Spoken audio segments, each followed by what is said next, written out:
মধ্যপ্রাচ্যের রাজনীতিতে নজিরবিহীন ও বড় ধরনের পরিবর্তন ঘটেছে। সৌদি আরব ও মার্কিন যৌথ বাহিনী ২৮ জুলাই ইরাকে প্রথমবারের মতো সরাসরি বিমান হামলা চালিয়েছে।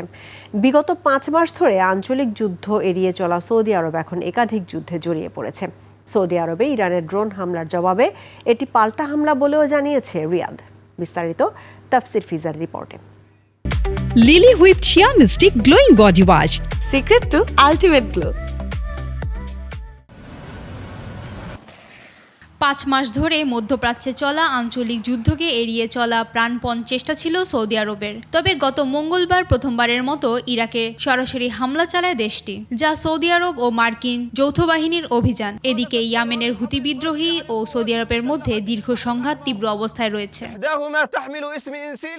২৯ জুলাই সৌদি প্রতিরক্ষা মন্ত্রণালয় এক বিবৃতিতে জানিয়েছে, ইরাকে অবস্থানরত যেসব গোষ্ঠী সৌদি আরবের পূর্ব অঞ্চলের তেল স্থাপনাগুলোতে ড্রোন হামলা চালিয়েছে, এই হামলা মূলত সেই গোষ্ঠীকে লক্ষ্য করে।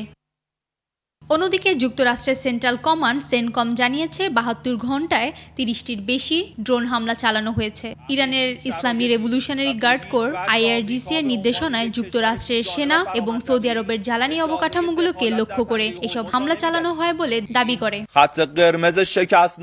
তবে মধ্যপ্রাচ্যের চলমান পরিস্থিতির জন্য তেহরানকে দায়ী করা ভুল হবে বলে মন্তব্য ইরানের।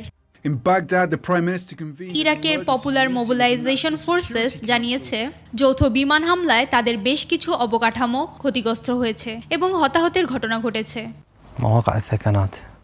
বিশ্লেষকদের মতে ইয়েমেনের পর এবার ইরাকের সশস্ত্র গোষ্ঠীর সাথে সংঘাতে জড়িয়ে পড়ার মধ্যে দিয়ে সৌদি আরব মধ্যপ্রাচ্যের বহুমুখী সংঘাতে জড়িয়ে পড়েছে, যা রিয়াদকে জটিল ভূরাজনৈতিক পরিস্থিতির দিকে ঠেলে দিতে পারে। তাফসির ফিজা, একুশে টেলিভিশন।